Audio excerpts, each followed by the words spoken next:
when I was with Peyton Manning, we would sit down and do blitz pickup every Wednesday, right, and talk about it. We would get to defenses, and Greeny, he would be like, running it, we're going to run it. No reason to even discuss protections, how we're going to do, because we weren't going to try to block it up. We were going to run against that specific look because that was the benefit of our offense. The problem with the Chiefs are they are stuck on stubborn. They want to continue to force what they have done in the past and continue to do those things as defenses are taking that away from them. When you talk about the development of offensive players, Mahomes has gotten away with a lot, y'all. And listen, he's deserved it, right? He's played really, really well. But his fundamentals and his techniques are showing, and they're glaring errors in important moments. That's the part that he has to figure out for himself that even Andy Reid and Bieniemy can't help him with. He has to trust it. Go, Marcus. Yeah, listen, he is broken, but it has a lot to do with what Jeff just said between Andy Reid and Eric Bieniemy. They are not helping him. Last week I said call a play.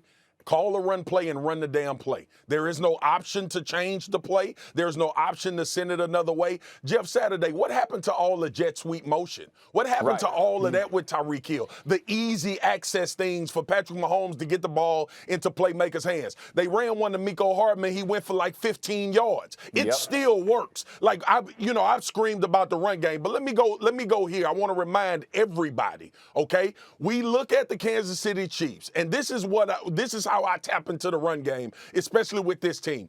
Do y'all remember who should have been the MVP of the Super Bowl when they played the San Francisco 49ers?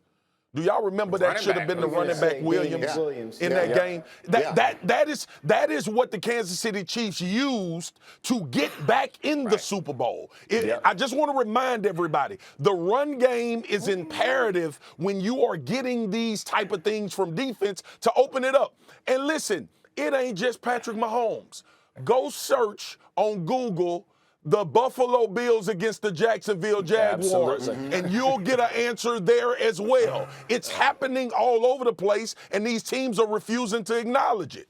That's a good point, Graz. I'm going to throw in the Rams against the Titans on Sunday night because we listened to Sean McVay yesterday talk about exactly this thing. He said, Tennessee's getting pressure with 4, and they're playing too deep, and I need to do a better job of making better calls that don't take as long to develop, that are shorter stuff downfield. So this is how it's worked for a million years, right? Somebody comes up with something, that defense comes up with a way to stop it, the offense has to readjust, and we seem to be heading into that phase a little bit. So this does not mean we're seeing the end of the Chiefs, but it may mean that we're seeing the end of what they were doing successfully, and they need to adapt it or morph it into something slightly different. I agree. I'm sorry. No, we're going to get to security, but again. No, I agree with everything that's being said, and I would encourage them to take these easy things. But also, this isn't new way that the Chiefs have been faced. Like you talk about the Super Bowl, the running back should have been the MVP. They were going against a 2-deep coverage when Patrick Mahomes beat it on that 7-up route and went up. So like they have been effective. But that's one shot. It can't be consistent. I'm saying you can't be. Foxy, he played terrible the first half of that entire game. I know you're right.